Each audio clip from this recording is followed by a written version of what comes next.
Shooting rhinos to steal, then sell their valuable horns is so prevalent that drastic steps are now being taken across South Africa. Teams of veterinarians with chainsaws are now chasing down wild rhinos, darting them with tranquilizers, and carefully sawing off their horns, which, much like cutting off a human fingernail, causes no physical pain. The horns will grow back in a few years, but in the meantime, the animals are generally of little interest to poachers. It's a drastic approach to preserving a species that is tottering towards extinction. The black market demand for rhino horn comes principally from Southeast Asia. Traditional Chinese medicine has for centuries included rhino horn ingredients, and fake claims that powdered horn may slow the spread of cancer have spurred demand in Vietnam.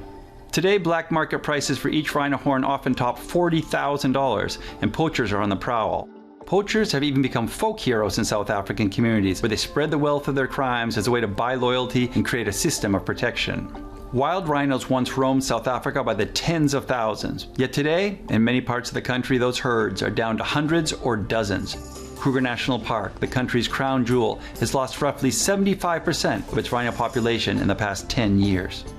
Some species have already been butchered to extinction, and for the northern white rhino, the future is beyond bleak. Only 2 members of that species remain. They are both female and living under the careful watch of armed guards.